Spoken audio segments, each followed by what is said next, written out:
Nice. Cool. What I like about my picture is it actually put me in a shirt I would wear, and I'm like, well, how did you know that I'd probably wear a shirt that color? like it like it looks like my shirts. Okay. Jill, I don't know where I got this, but um, one of the suggestions was made for me to ask Chat GPT to tell me what it knows about me, and Yeah, it's horrifying. I mean, really. yeah, and I'm thinking it knew enough about you. It pulled from somewhere and knew that you know like flowered tops. No. So yeah, it's Eric. Did you see the thing I threw in our Slack? No. Okay, you really need to look at it. You Yeah. you In the were chat. spared. Yeah, in the live Was he chat. even? He might have come in after you put it in, so he wouldn't see it. Oh my No. God! Look at Brian. You see that one? Yeah, I mean, you have to look at Oh. every single one. Yeah, it's all. It's just perverse. Where's Eric? I mean, Eric's not even in here, is he?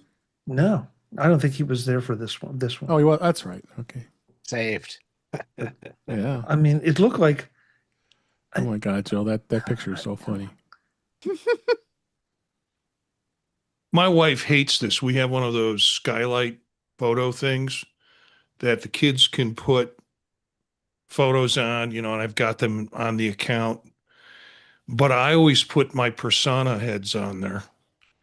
And it pops up, we're sitting having coffee in the morning and the thing goes on at 6 o'clock. And then my persona head shows up and she gets all freaked out. She would not like this. That's All funny. right. Hey, Webb and Brian, good to see you in the chat. yeah, I got to get the chat up. Sorry, Okay. I'm still recovering from that graphic. That's true. Hmm. I think this is going to be us here tonight.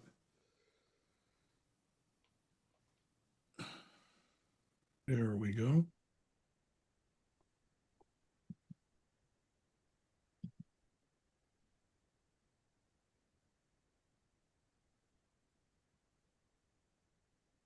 Hey, Oh, those recordings were So- okay, Jeff. I mean, Chuck. I'm sorry, Dave. Say again. Those recordings I provided you were okay.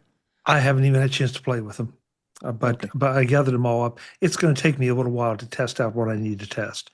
So I'm Got it. sort of trying to do that when I have some time to really sit down and be uninterrupted. Got it. But thank you. Of course. So, All right. my friend Gary, the 88-year-old gentleman that came to Yeah. Macstock, Uh-huh.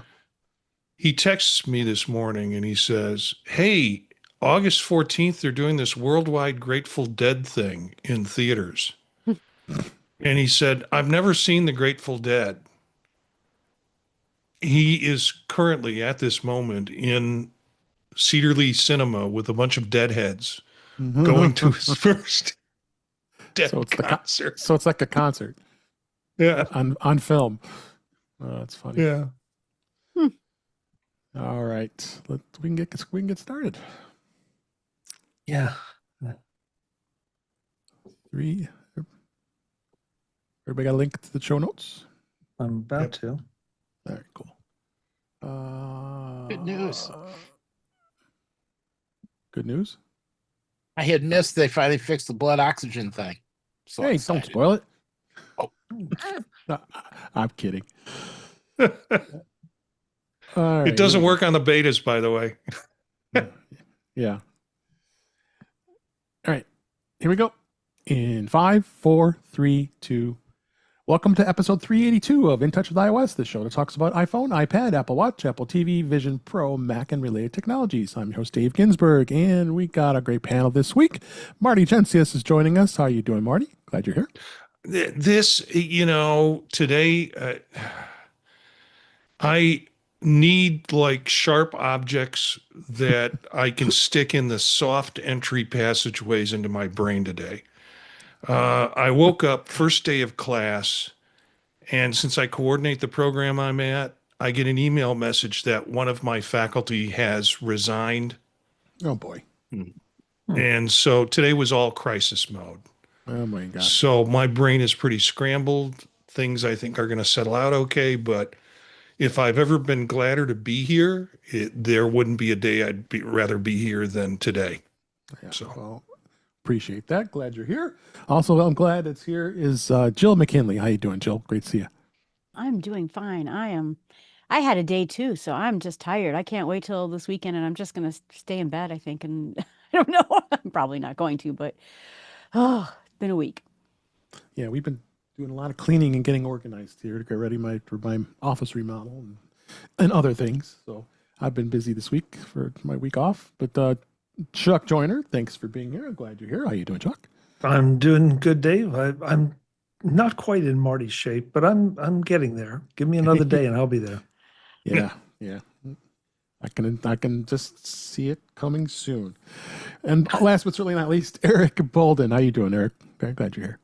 Yeah, it's been a fun day. Yeah. We're moving Everybody's into having some. oh yeah, we're going into a new building and Yeah. and it's really exciting. Layout is really neat, light is really cool, everything is phenomenally good. But we want to get stuff set up, the network and everything going because everybody moves in on Monday. And like Yeah.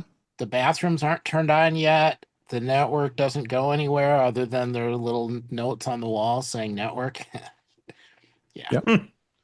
Well, Exciting. it'll be all behind you very quickly next week. Yeah. So yes, we got plenty to talk about this week. Lots of news. Got some breaking news coming up here in just a minute. And our usual items: In Touch with Vision Pro, beta coverage, as well as In Touch with Mac, and all kinds of other things to talk about. But yes, what I wanted to say before we get to Vision Pro, I wanted to talk about a couple of breaking news stories that came out today as we record this. Apple did release a news release this morning. As we record an update on the blood oxygen for the Apple Watch in the US. Apple will introduce a redesigned blood oxygen feature for some Apple Watch Series 9, Series 10, and Apple Watch Ultra 2 users through an iPhone and Apple Watch software update that's coming today as we record. Users with these models will have the blood oxygen feature that will have access to a redesigned blood oxygen feature by updating their paired iPhone to iOS 18.6.1 and as well as their Apple Watch OS 11.6.1, and now will be measured for those who didn't have it. You didn't have it at all. For us that did have it, I'll talk about that in a second. But it'll now be measured and calculated using the paired iPhone, and then the results will be then in the respiratory section of the Health app. This update was enabled by a recent U.S. Customs ruling. This will be no impact to the Apple Watch units previously purchased, including the original blood oxygen feature, nor the Apple Watch units that were purchased outside the U.S. And then they go on to say Apple did tirelessly created products and services that empower their users and the usual stuff they talk about. But this is big news. And Marty, you brought to me this morning. I had already saw it because I was really on the news this morning. What's your initial thoughts on this? My concern was the fact that I have an Apple Watch Series 9. And I'll find out when it updates on the watch. I just did the phone. Is it going to override what I have? But it just seems like that in this news release they say it's not. But what do you think, Marty?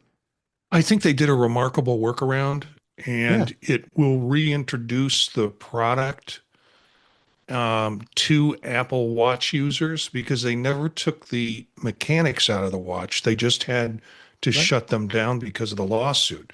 Now they've got a workaround, which means you have to go to your phone. I heard about it first. It came up as a Reddit piece, and I was like, let me take a look at this, and then let me send it to Dave. And I was excited about it, and I immediately tried to see if I could get it on my Series 10. And I'm running the developer beta on Series 10. So it doesn't work yet for OS 26 beta 6, I think we're on. Right. I went ahead and updated my phone, which I thought I had already updated to beta 6, but it took another update. And I thought, well, maybe this will finally get it on my Series 10, and that didn't do it. So like I said, I think it's a brilliant workaround. Massimo now, that whole litigation issue, Apple has some strength in doing it, and people were complaining about not having the information on their watch, and they said, in 2028 this all becomes moot because if they want to continue to use the Massimo design or the Massimo on watch stuff, that copyright on that runs out in 2028. So this might be a patch until then.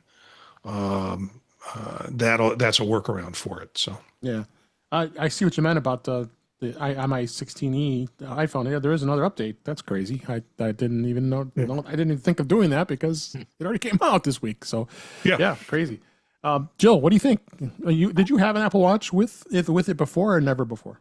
I have the Watch 8, and then I bought the Ultra 1 that was on a deep discount last year, Okay. and that one does not have it.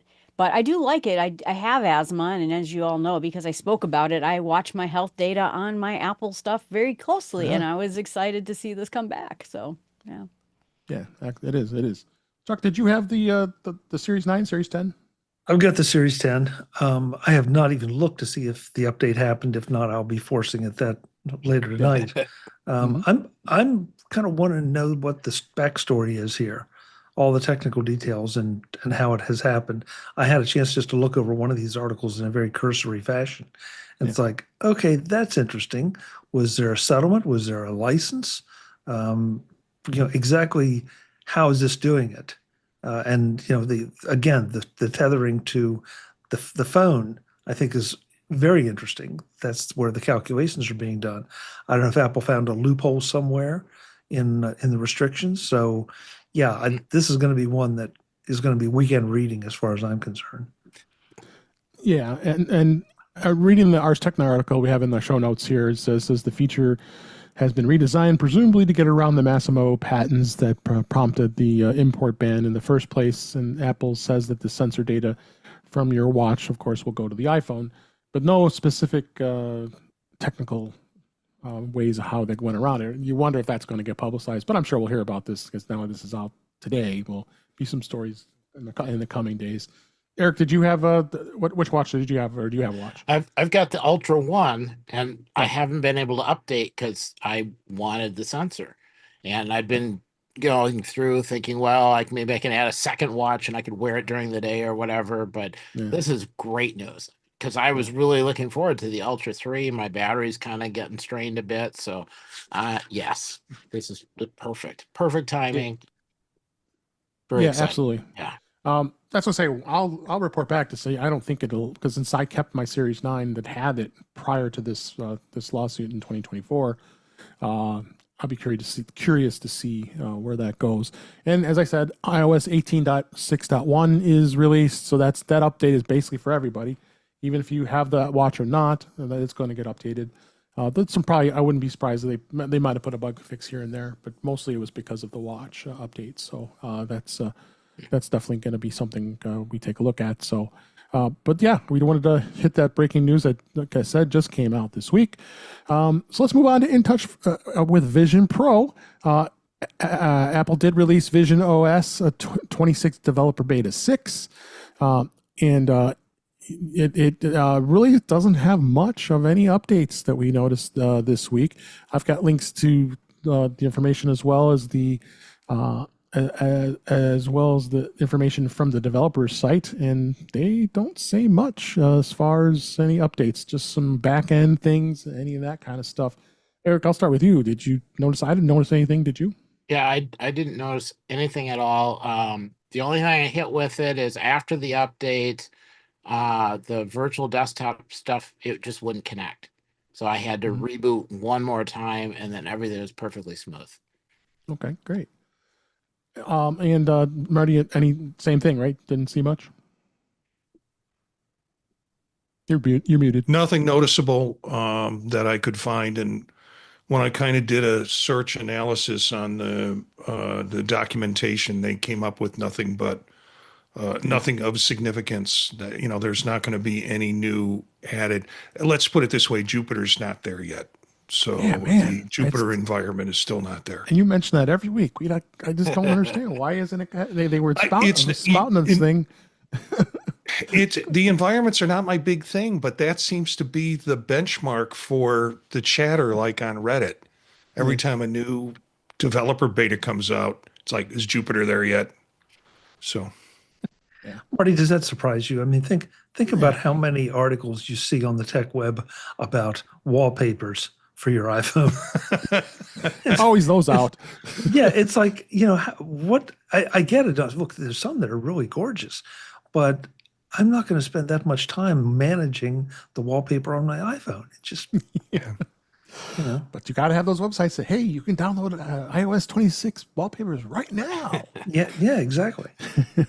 So, all right, let's go ahead and move on. The next story I wanted to mention is there has been discovered code in Apple code that has confirmed that there is going to be a Vision Pro with an M5 chip. Apple, as we've been talking about, it's been a bit of a rumor that they're talking about a next generation version of the Vision Pro with the M5 chip, but it's according to code that accidentally was shared by Apple and discovered by Mac Rumors that the rumors of this update was circulating around since last year. You had some information from Ming-Chi Kuo as well as Mark Gurman talking about this. But if they've got the code and they're actually seeing this code, they don't think they would just make this up. That there's going to be an M5 processor. So I don't think it's going to be anything of much of a difference and upgrade beyond that processor. Marty, you think it's going to make a difference with M5?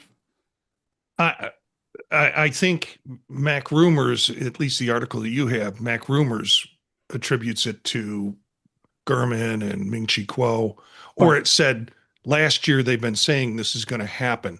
I think it was Digitimes, because this almost made a pro note. And then I read the article that first came out, and I'm like, no, they found the code. They're not, of course, the trap is the title of the article. And it's like, it's not a prediction that we're going to have a new device. It's just a prediction that somebody wrote something into a code that could be used maybe sometime in the future. Okay. That would include access to a potential M5 chip. And so I kind of backed off of it. And then it's amazing to see other sources like Mac Rumors pick it up and make it this is a known fact. So I think it's interesting.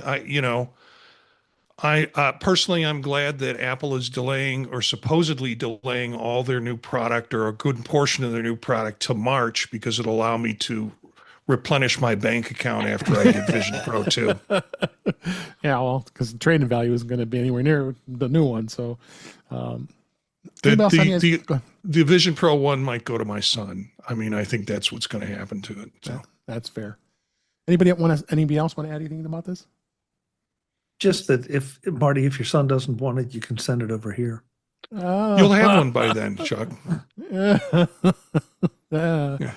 That's one way to get him to have one, right? When the new one comes out for you, Marty. There you go. Yeah. Yeah. We've got the GoFund Chuck already going. So.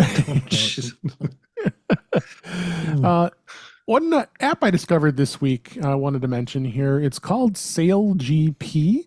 It's a racescape, and it's a virtual reality here, and it's definitely an interesting little app here. I was clicking the thing here. Here you go. It was released as a new mixed reality app, of course, for the Vision Pro. It's called Racescape XR. It's a free to download app that was built by SailGP's proprietary Liveline technology, which lets users view curated video content, live race metrics, and augmented reality visualizations of real-time boat positioning. So that's what it's for boats, of course, with Sail. It marks the first foray of this into the Apple Vision Pro, and which the property views as a prime platform to now showcase data-rich races. And they're saying it's a significant milestone for platform this is a platform, and they're looking at ways and opportunities to engage it in a way that can also to redefine how the sport experience is delivered. So interesting, to say the least. I don't know if it's something I'd be super overly interested about, but I don't know if you caught this, Marty. What do you think?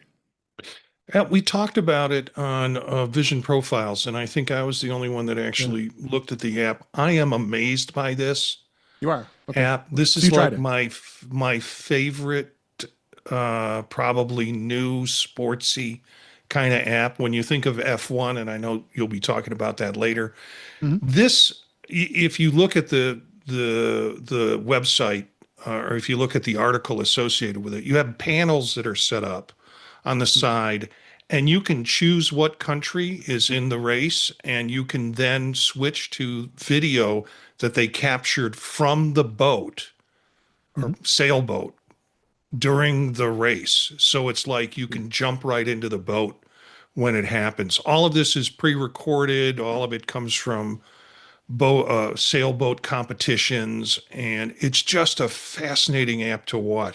I mean, you know those tabletop ones where you can watch planes land at different airports.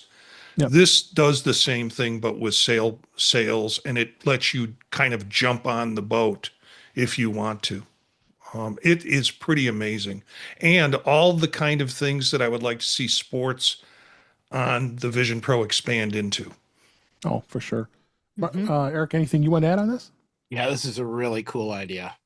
And Yeah. I hope they start doing this in with really anything where they can record race data.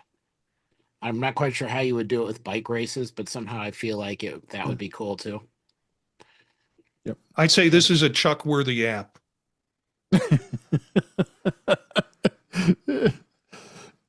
As he smiles.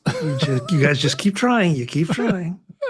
You know, it's not too soon for you to use that phone measuring device and figure out what light shield and the glasses inserts. Oh You my can get that gosh. early so you're ready. Right. Yeah. Well, but if I Oh. wait for the next version of the iPhone, maybe you won't even need that. As I recall, there was a patent that was going to incorporate adjustable um, prescriptions. Right. So We'll just see. saying. Just saying. We'll see. All right, let's go ahead and move on to beta this week. iOS 26 beta 6 was released this week for the developers. And again, I didn't notice too much as far as any differences. I think we're getting near the home stretch here because September is usually the time where we're going to be seeing new iPhones and new iPads and maybe iPads. You don't know, but we'll be ready for the new software that we've been testing all summer. I don't know, Eric. Did you see anything that different on iPhone iOS 26? I didn't see much. That's what we already talked about. Yeah, no, although I did notice there was another update that just came out and it's installing. I did notice that they're starting to roll out more of a, introduction to 26 in all of the versions. I didn't see it in Vision OS, but I'm seeing it everywhere else. So I like the polish. Yeah. How about you, Marty? Did you see anything of difference? Not in particular. I really do. The thing that strikes me the most is the home screen and what you can do with photos with the home screen, because my photos just seem to pop out on that, and I set it to go through animals and other scenery that I've taken, and it will automatically rotate through those home screens, and it just makes looking at those pictures again really kind of exciting. And you like want to tilt the phone to the side to see if I can see the side of my dog because he's so much out there with that. Yeah, I haven't seen anything. The problem with the standard betas for me is I jump on so early with the developer betas. It's sort of like, that's new? Oh no, I guess it was new for most folks who aren't on the developer beta. So Yep, definitely. Jill, are you running on your iPhone? I believe. Or did you see I am. anything? I didn't really notice anything that terribly new and exciting, but I did notice that some of the tweaks they made to the UI and the glass, it looks a little bit better. I'm not an aesthetics person, so when I notice something aesthetically better, it's probably a lot better. So I like it. And so they also released the third version of the public beta. So just telling you, it's starting to get closer because now you have the third version of the public beta people are trying that are not using developer beta is out there. iPad OS 26 is now out as far as that update as well. Again, you're not seeing too much difference. I didn't notice anything because I've been running iOS 26 beta on my iPad Pro M4, so it's been running great. The also we've got tvOS has got the beta 6 out. There hasn't been really much to say with tvOS.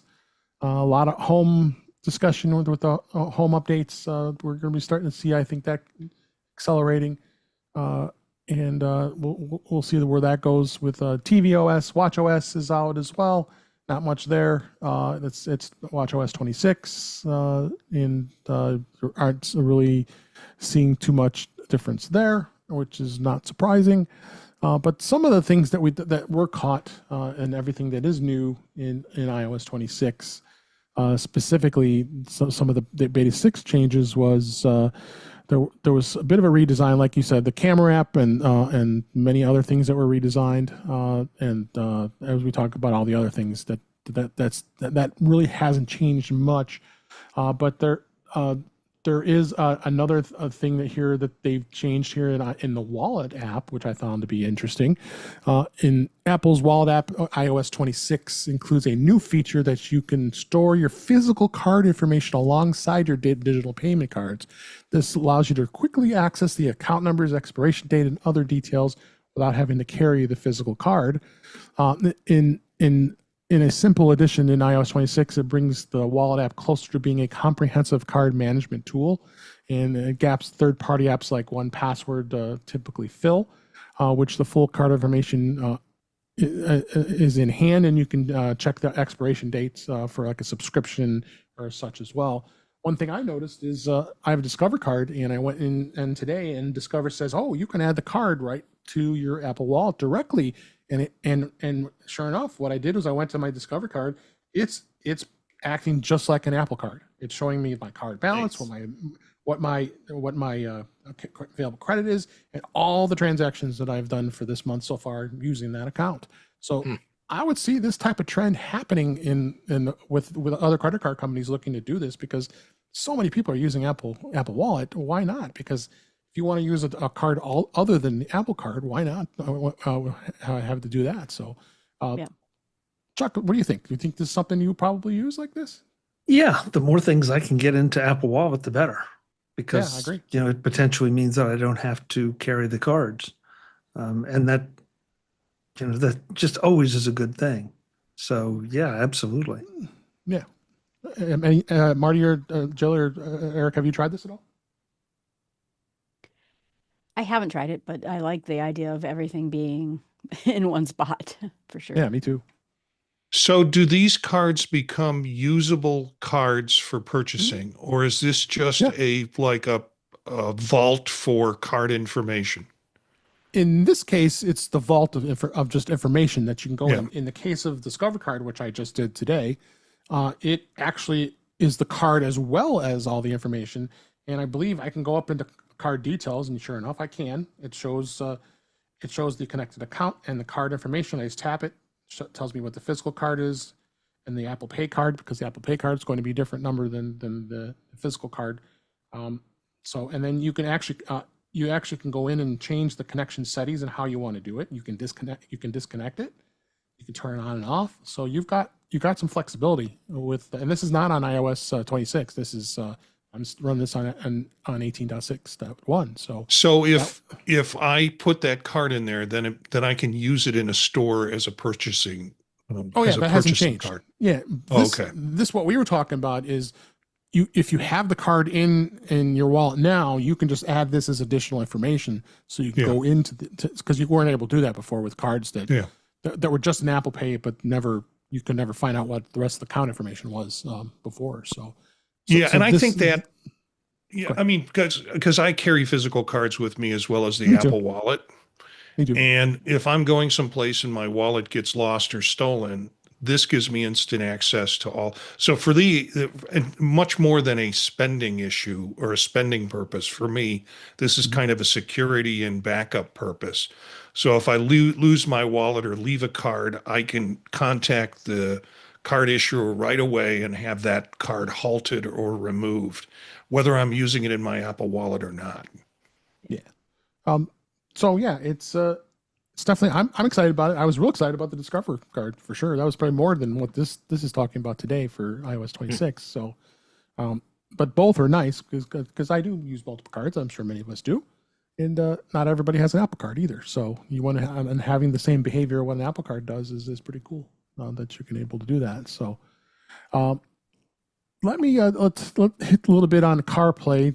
There's been some kind of complaints about what things about CarPlay, but not this is not too bad of a complaint of a thing here. Is CarPlay in iOS 26 is going to enable quote unquote video in the car, but support may take a while. Apple is making a major U-turn with CarPlay after a decade of not allowing video playback. Starting with iOS 26, Apple will allow apps to display video through the CarPlay screen while parked. But however, it's a big question.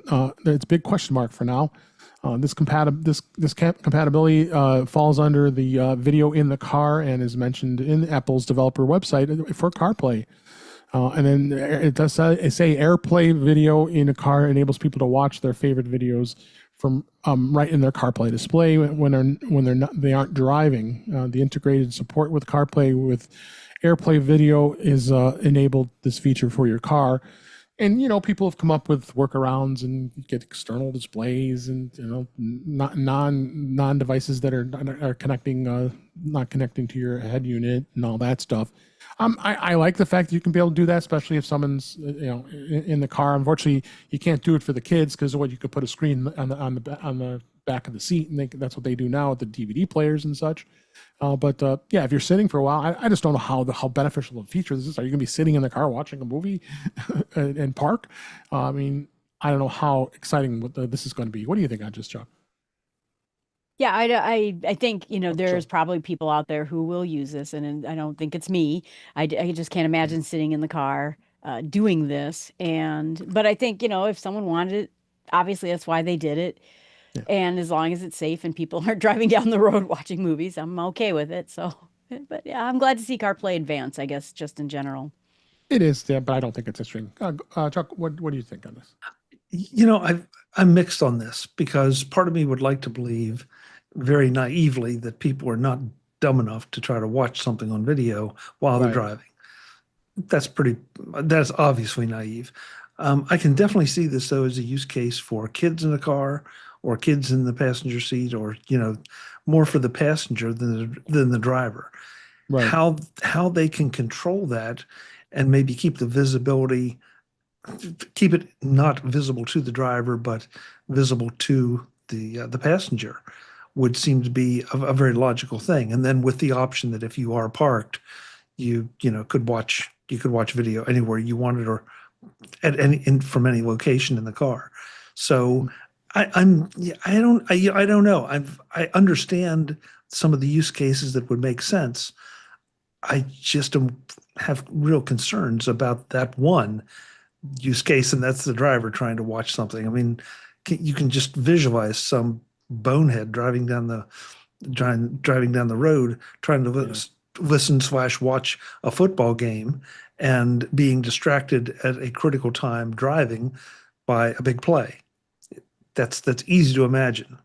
And so, and that if that happens, Apple's going to really take it on the chin, probably not just with a lawsuit, but also just in general perception. So I don't think they're dumb enough to do that. They have something in mind. I just don't know what it is. Yeah, it's questionable. Marty, you have any thoughts on this? I'm trying to find a reason for having it, because if I'm sitting in my car waiting for my wife who goes into a store that I'm not interested in going to, I'm going to watch it on my phone. If I'm driving down the highway and I want to watch a video, I'm going to watch it on my phone while I'm driving. So that's a joke. I wouldn't do that. But I don't see I see a limited use case for this. Agreed. Unless maybe, I'm driving a truck and doing some long distance and I'm pulled over at the side for the evening to be able to watch a movie on a larger screen than my phone. Yep. I think it's great. Yeah. I really do.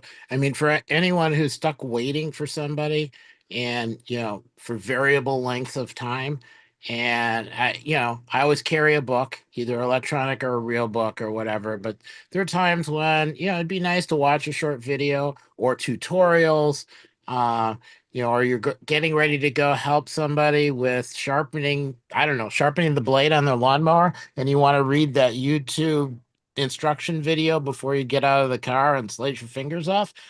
It's perfect. The speakers in my car are better than in my phone, and I don't want to put headphones on because I want to hear what's going on around me. So I'm all in on this. Okay. All right. Let's move on to this week in touch with Mac. Beta 6 of macOS Tahoe was released to developers. It continues to move on here with updates. Of course, as we know, it's been featuring the liquid glass redesign, and not everybody's too overly excited about this.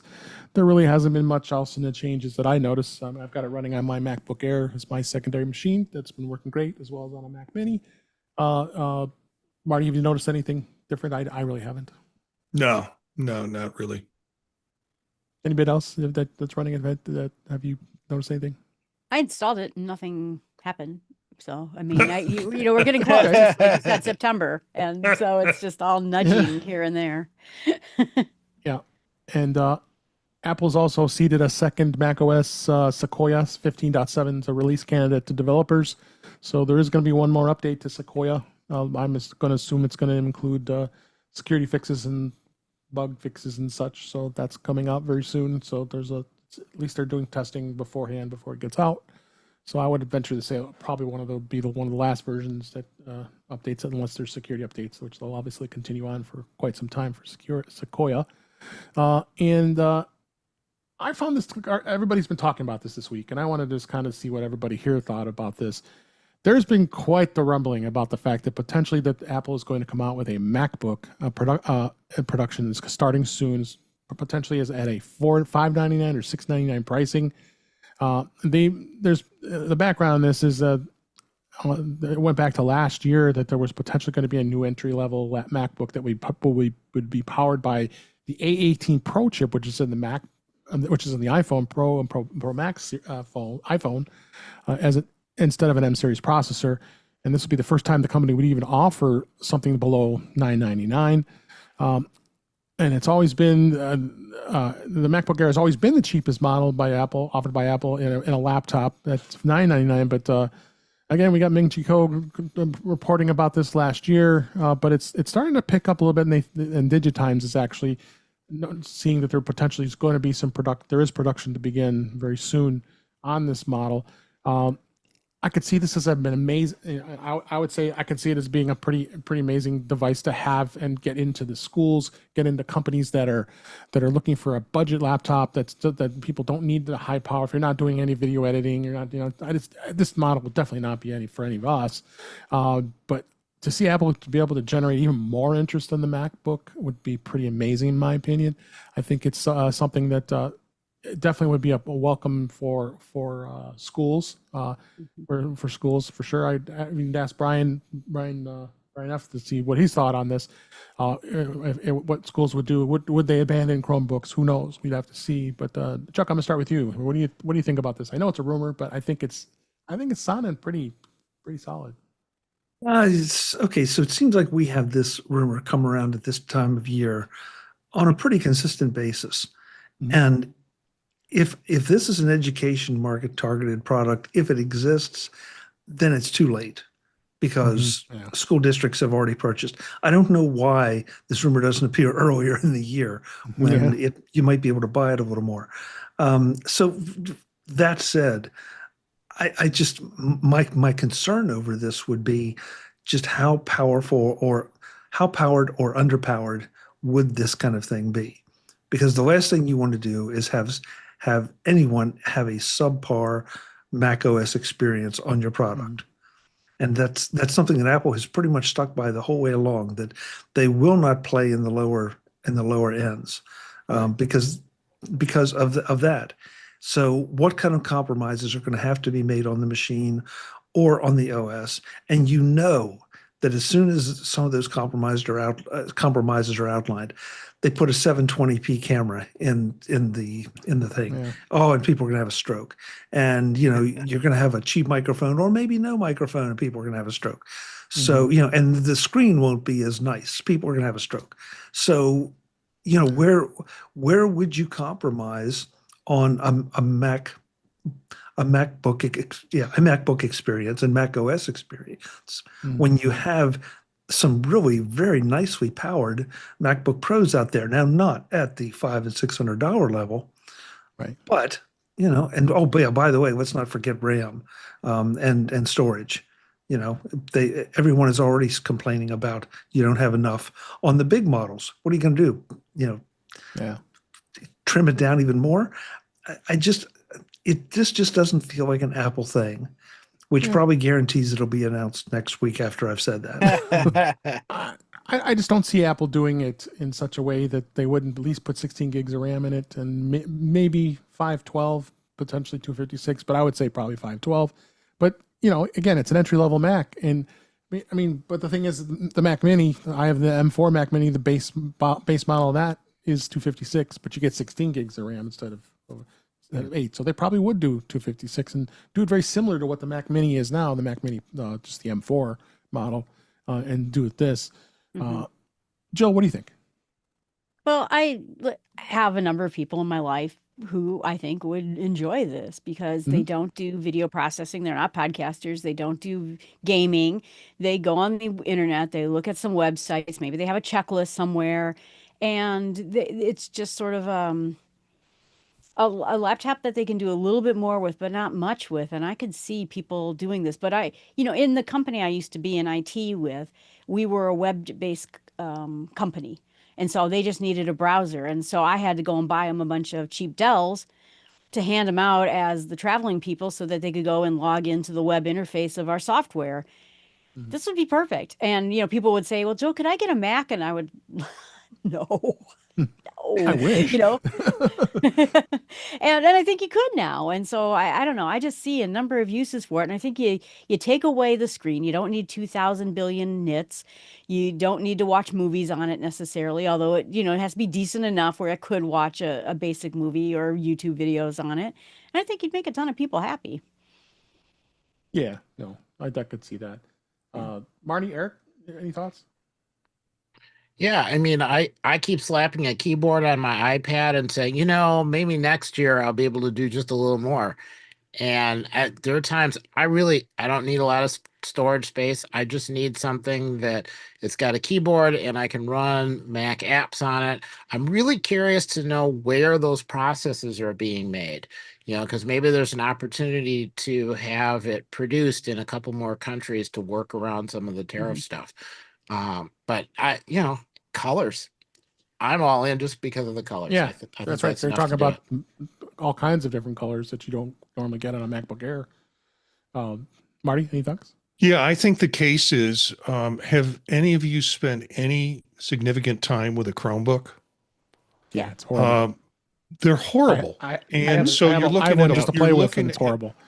You're looking at like a $200 bump up from a base Chromebook, Yep. and you've got a full operating system. For me, I'd get one of these things because the smaller the better. I have an old 12-inch MacBook that the last rendition, and I loved the smallness and the portability of it. And then it just stopped doing any upgrades for the operating system on it. So yeah, I would pick one of these things up and go back and forth from the office with it, or take it out, for short trips. I'm not going to do video editing on it. I wouldn't expect to. I think as a travel, I probably wouldn't take it because I'm doing video or audio editing when I'm on the road, and this wouldn't handle it. But look at what they've done with their iPad line, sort of giving a base model that everybody can get into. That drives me nuts, essentially. But most folks would go, "Oh, this is cool."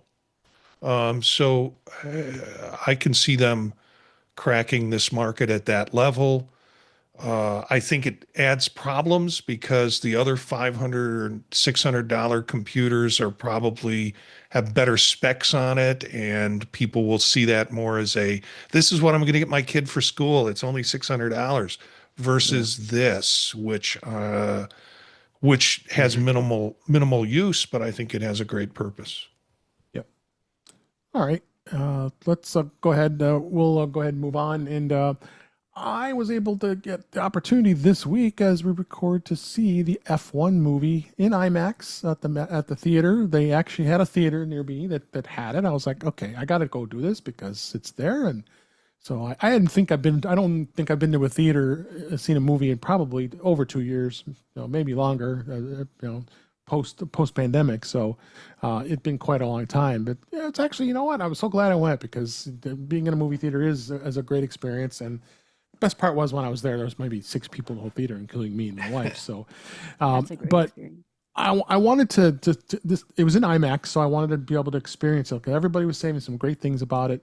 And Apple did bring it back to the movie theaters again. So only select theaters had brought into town. So it wasn't a theater I normally go to, so it was a little further away from my home, but it wasn't too terribly far enough that I wanted to see it. So my experience was pretty amazing. I mean, the sound was incredible. I mean, if I remember correctly, Chuck, you haven't seen it yet, right? And did you see it, Jill? No, it's near my house, Okay. but I have not. Okay, so Marty and Eric, you saw it, right? Not yet.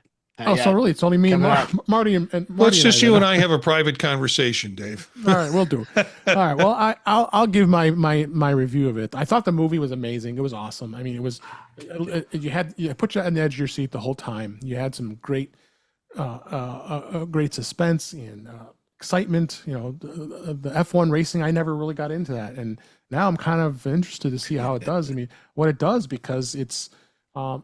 I never realized. Oh, they have like 9 or 10 or 12 races a year, and they go all over the world. I mean, they're in Dubai, they're in Singapore, they're all over the world, including in Las Vegas when they have their big race.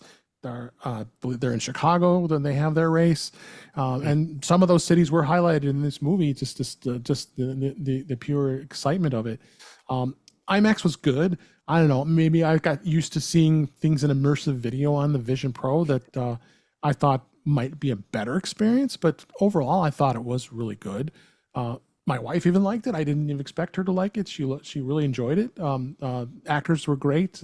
Brad Pitt was very good in this movie. I thought he did an amazing job in this movie. It was a good story about these race teams, and I mean, it's a major business. I mean, they say, oh, you got 500 employees that are hired for those teams alone. You can imagine that. And just the skill of what they do, of how to get the cars to where they are as far as the speed and being able to win, the tires, all that stuff. And this is no news. I'm not spoiling anything here because it's just all part of what F1 is. But overall, in my review, I think it was a great movie. It really was good. I'm looking forward to when it comes out on Apple TV Plus. I'm hoping they have some sort of immersive experience when it does over on Vision Pro. But I just wanted to share with the audience my great experience, and I enjoyed it. And Marty, since you're the only other one, what was your thoughts on it? What I want to echo is something you said about and this is true for me. I don't know diddly squat about Yeah, me F1, No, me neither. but watching the movie, whether it was accurate or not, I learned a lot about F1 that got me really fascinated about that whole sport and how it's managed and seeing some of the tech that goes into it.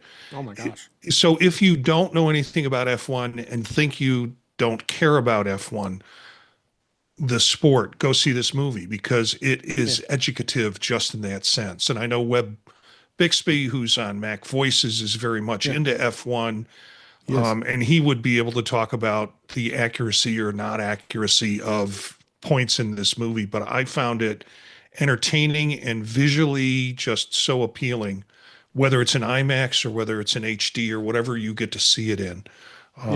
It still is into the shots and the way they do things. It was The visual incredible. aspect of it is great. So It was incredible, and it did well. It did well in the theater. They made some good money, and hopefully the rest of the panel here will go see it, or at least they'll be able to see it on Apple TV Plus when it comes out. I'm sure it won't be too far along from now. I know it's not the exact same experience as a theater, but I just wanted to give that out for the audience and look forward to seeing that coming soon to a TV near you, since it's probably near its end in running in the movie theaters. So When you see it, Eric, let me know. I'll be there. yeah, they're not too far away. So couple of things of other topics I wanted to touch on real quick here is this was interesting. This was it's an app called a developer created. It was called Cassette. It brings VHS nostalgia to your iPhone's camera roll. This developer is out with a new app. It was actually a couple days ago released. It's in the App Store today. It's described as a VHS player for your home videos.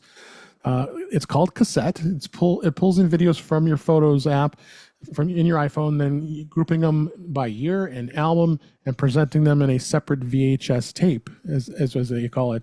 You can choose to browse through your library of videos manually, or you can tap the Take Me Somewhere button and at the bottom to watch a random year of collection of videos.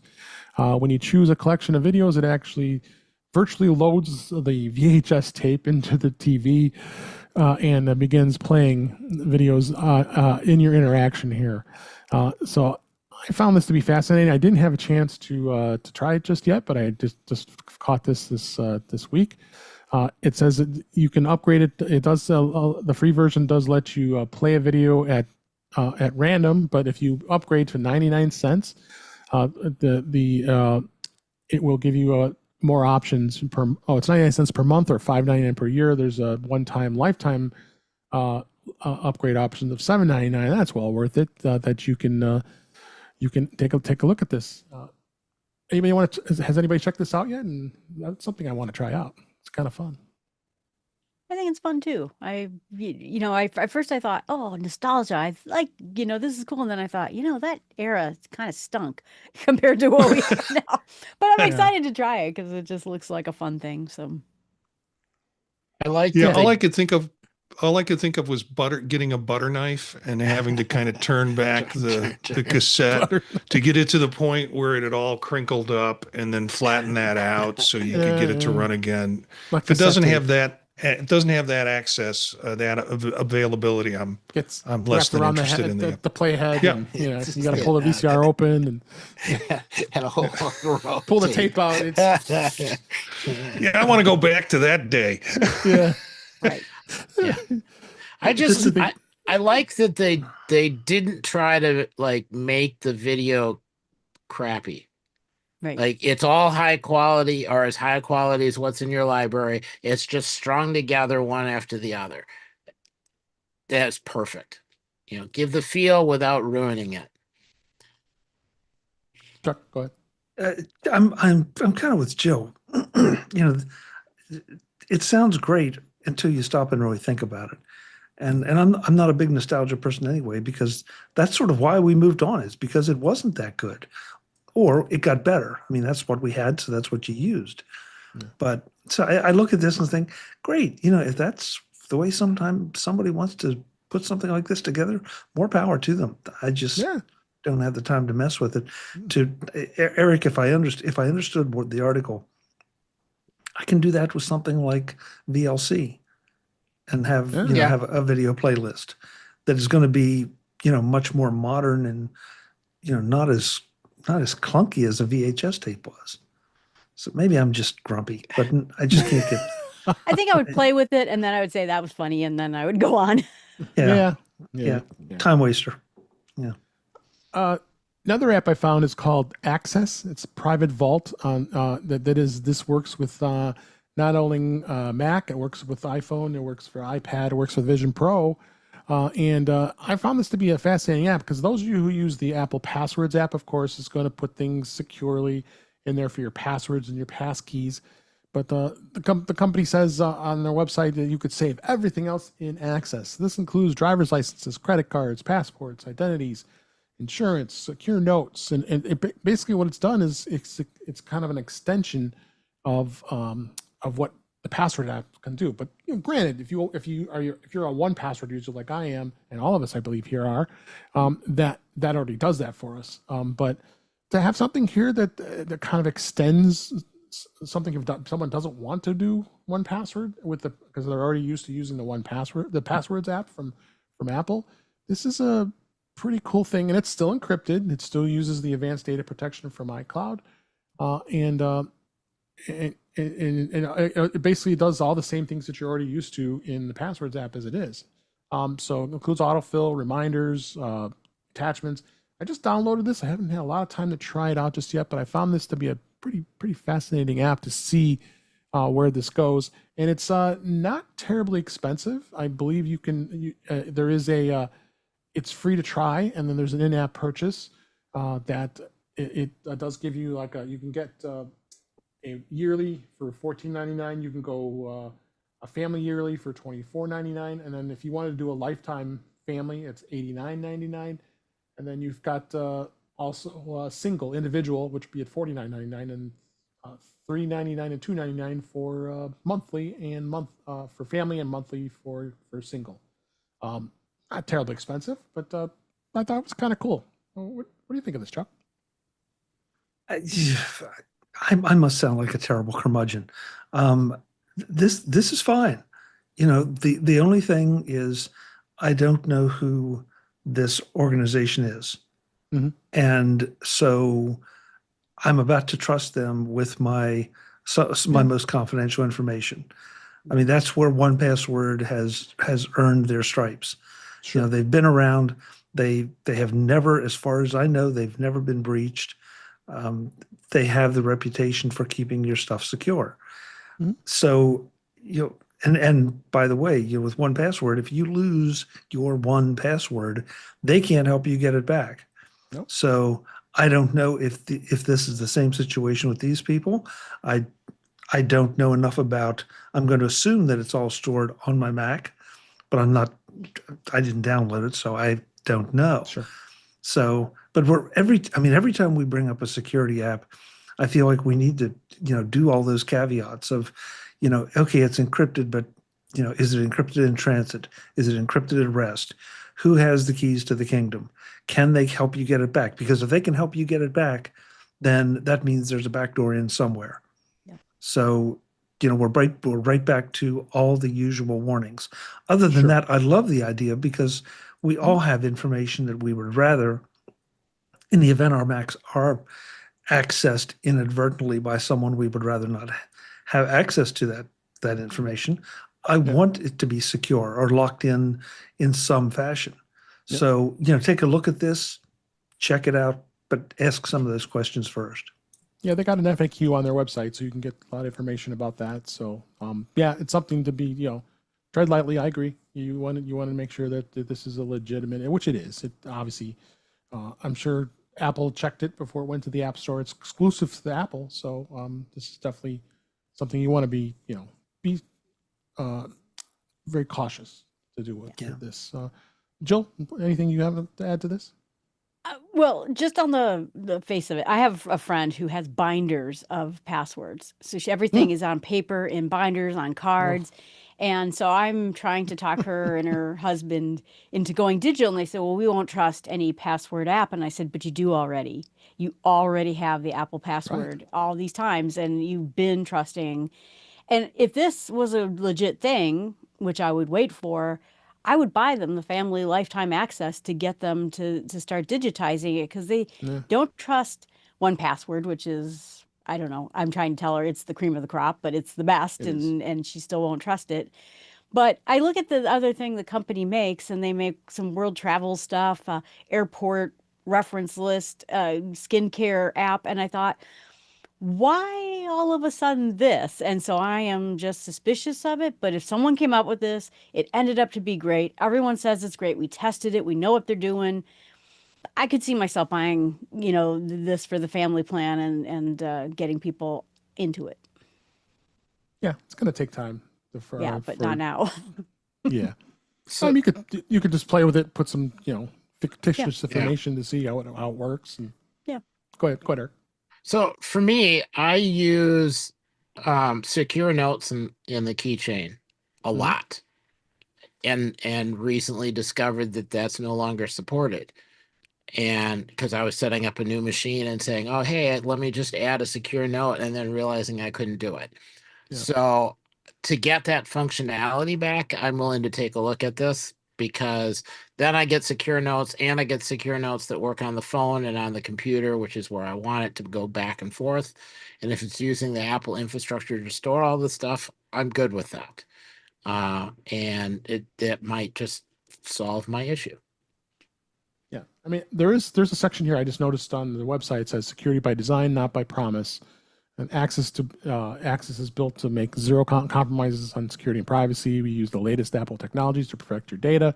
We secure on-device storage and support the end-to-end encryption and advanced data protection from iCloud. We do not collect any data, never will. And it goes through, so no third-party code access is built entirely with Swift, and zero third-party libraries or SDKs, no trackers, no analytics, no advertising frameworks ever. And no data is collected. They have the layers of data production. So, I mean, if they're utilizing all of these, I mean, again, I agree. It's still something new. They are saying this on their website, and just proceed with caution. I agree. Yeah. Anything else you want to, Marty, you want to add to this? Yeah, I kind of like the app. Yeah, cool. And I downloaded it and looked at it. It looks like I mean, its framework looks like a reminders app. Mm-hmm. And so the input feels very much like using reminders, but it covers a bunch of categories: payment cards, bank account, identity, document, driver's license, passport, which is important, ID card, insurance certificate, medical record, rewards programs, membership, software license, gift card. It also is multi-platform. So it's Mac, iPhone, iPad, Apple Watch, and Apple Vision.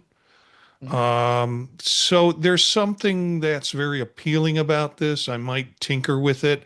I mean, I miss Bento, which was the database app that we used on Macs for a long period of time. Yeah. And then Bento Box came out, and Bento Box is basically a home organizer database. And so I kind of like these individual little database things. 1Password, the interface just does not work for me for documents. It works fine for passwords and such, but this feels much more like a document holder than 1Password does. So I'm fascinated by it.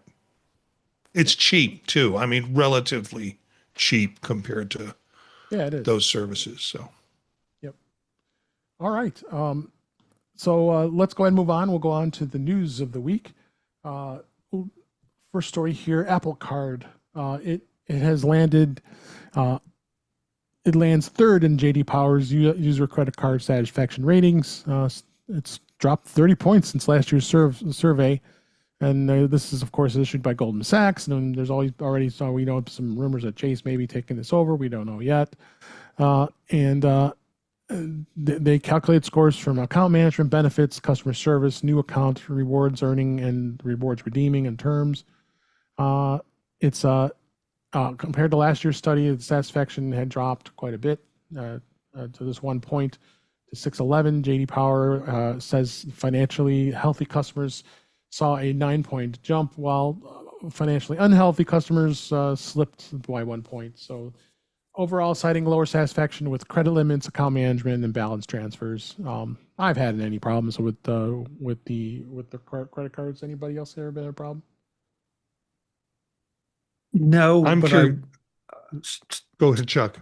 Go okay, ahead. just real quick. I'm kind of not surprised because for a while the Apple savings account through the Apple Card was far and away the leader of easy to access high rates.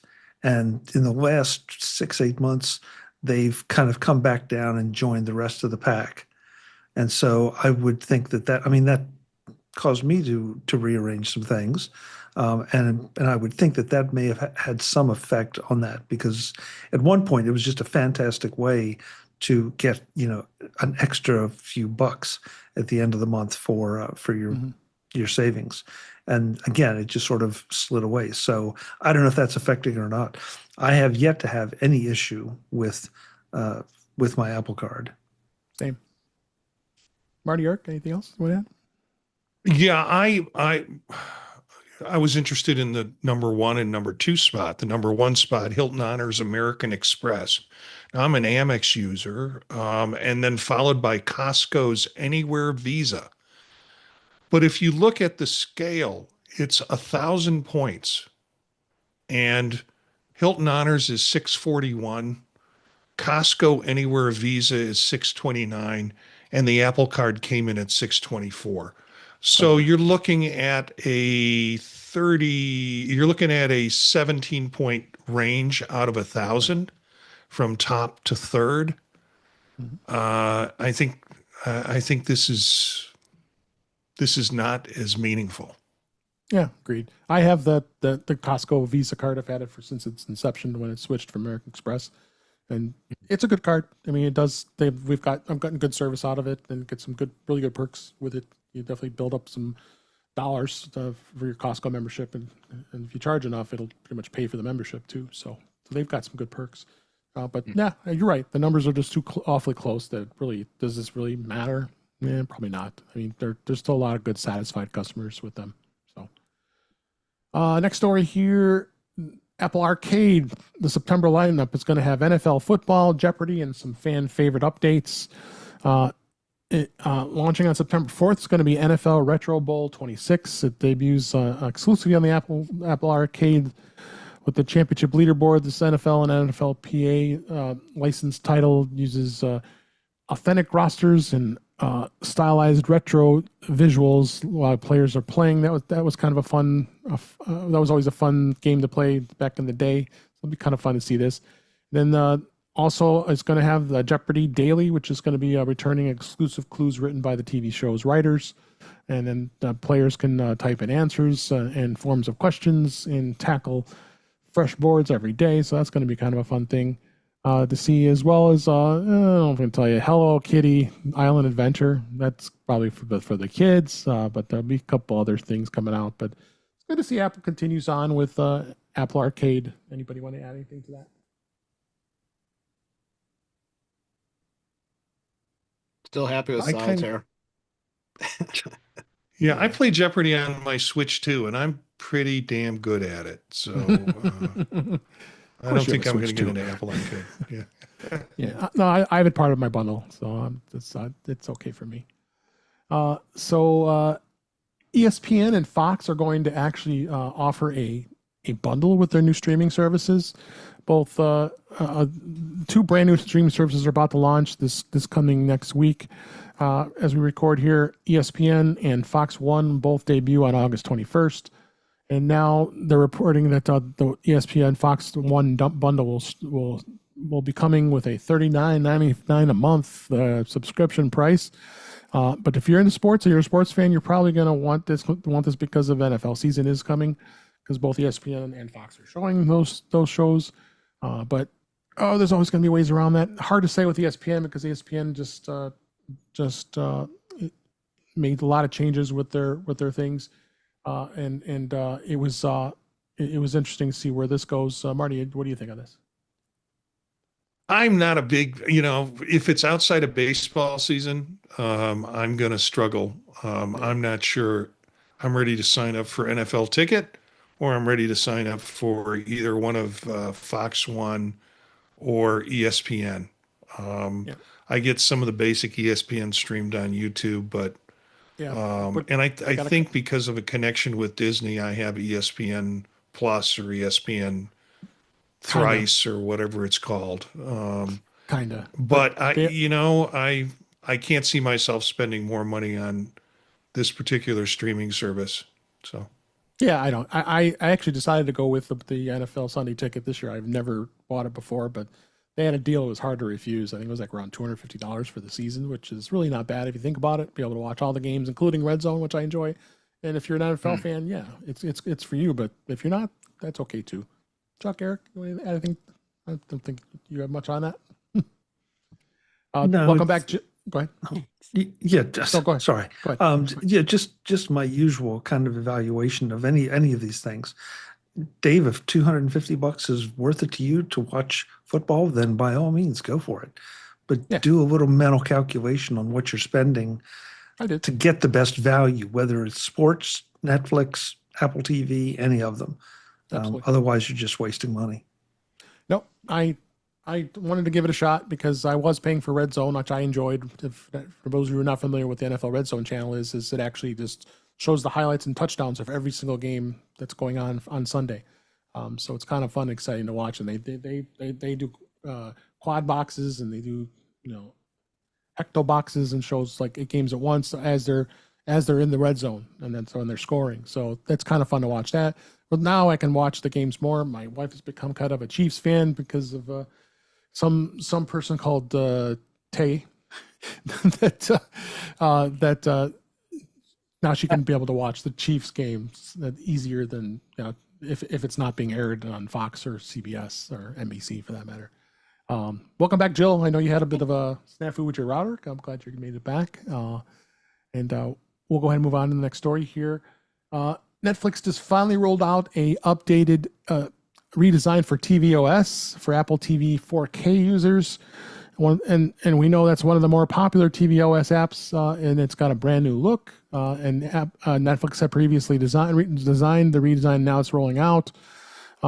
This was back in May. They announced some big changes that were coming to the iOS and tvOS apps, which was a good thing to hear. So a lot of what's at here now is that it's now discover your next great watch and more easily. You got more visible shortcuts, which I always found it a pain to navigate. Better real-time recommendations, and then it's got elevated design. So I have not looked at it just yet, but good to see that we've now got a better interface. Did you see this yet, Jill? I didn't, but I'm interested because my friends with the big binders of passwords also are people who have a DVR, and I'm trying to tell them to get rid of the DVR and I bought them an Apple TV. Well, they paid for it, but I bought it for them and set it up. Okay. I said, this is your DVR now, but because you can keep track of all the shows you're watching on all the services except Netflix. Right. And they're like, well, this doesn't work for us because not everything is here. Netflix is what I watch most on, and it's not here. And I'm hoping this solves the problem. Yeah. Chuck, anybody else want any thoughts on this? Jill, do you have to go like in a time machine back to visit these people? Just wondering if there's some technology you use to go back to the 1990s. I think it's interesting because they call me an early adopter, and I'm not really. Like I don't have the Vision Pro yet. I'm waiting to see. I'm someone who waits and sees, and they think I'm like out there on the edge of technology, and I'm like, I'm really not. I'm sort of in the middle of it. So it's kind of funny, but yeah, I'm getting them. I'm gonna win this. Their company dropped their landline, and so then they're all mad about it, and so now they had to get rid of it. Yeah, that's going to be gone soon enough. But I'm excited about this. Yeah, this Netflix thing. Yeah. Yep. Anybody else? All right. And then last story before we get close to wrapping up here. Apple is reportedly going to be adding iPad in-store repairs. And their in-store repairs are going to be back for the first time. And the report claims that by the end of 2025, around 30 Apple stores will be able to carry out certain iPad repairs directly with on-site technicians. The participating stores will be mostly located in the United States. No surprise there. Apple resolves an iPad hardware problem because in Apple stores, it was simply offering a complete replacement of the device and then offered it with a quote of the maximum amount of out-of-warranty price. The faulty or broken device would then have to be shipped out for repair. The final invoice is then apparently often revised since the repair subcontractor who only replaces the damaged parts, but accurate picture of the final repair price has not been provided during the customer's first appointment. So they have got to go through a lot of hoops here, and this is good news to know that if there's going to be some stores, I would anticipate in the big markets like here for me in Chicago and Los Angeles and New York and other areas would get this, and that's good to know. It's like I didn't realize that they actually were not doing repairs. If I remember correctly, if I had one iPad that failed, I believe they did replace it. So, so anybody have any thoughts on this? Dave, I distinctly remember taking an iPad to it was the Fashion Show Mall store in Vegas Vegas. and having a repair done. Now Okay. this has been a number of years ago, so sort of like you, I didn't realize that they were. I knew they were. There are only Yeah. so many repairs they can do because there's so much stock you would have to have in place to do it. But that said, I didn't realize they were doing no iPad repairs in stores. Yeah. So Didn't think it'll so. be interesting to see how they address that and how long they have to keep it. Because that's a lot of inventory for a lot of different things. It is. Anybody else want to add anything to this? I didn't know. I'm They just- didn't. Yeah. Go ahead. Mark, Marty. I'm just trying to figure out what is, if this is Apple's a business, what's the financial advantage in now taking on a repair service on site? They do many iPhone repairs on site. So, because that, the iPhone, obviously, their bread and butter, most popular device and most prone for damage. They do those repairs on site. Every time I've brought one, they've repaired it. Yeah, my repair on site has always been, here's the refurbished model. Thank you. Yeah, well, Well, I'm hoping more people will be able to actually get their iPads repaired because I know people don't want to take a chance if it could be the higher amount and might be lower. If you can get a more exact quote and say, yeah, okay, that's worth it. They're not always able to just trade it in on a new model. right.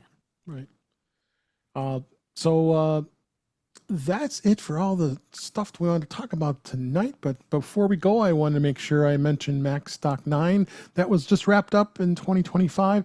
I just chatted with Mike Potter. He's feverishly working on getting these videos edited and ready to go. He had some bit of challenges he had to work through, but he's hoping to get a newsletter out very shortly to let everybody know that the videos are going to start rolling out and ready for you to be able to watch. So I highly recommend going to the MacStock website, which is macstockconferenceandexpo.com. Link in the show notes brings you right to the digital pass. Well worth the purchase prices, all the great stuff we talked about over this past MacStock back in July.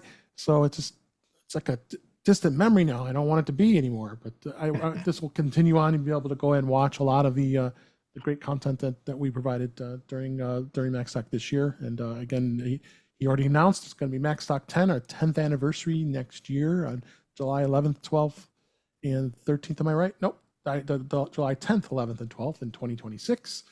That's going to be coming next year. So we're going to have so much fun, so much things to plan and have that as well. But meanwhile, relive, if you didn't be able to make it, go to that website, macstockconferenceandexpo.com, and purchase this digital pass. You're going to love it. And everybody here except Eric did speak, so you're going to have, no, Chuck didn't either, that you'll be able to experience what we did this past MacStock. So come check it out. Appreciate it.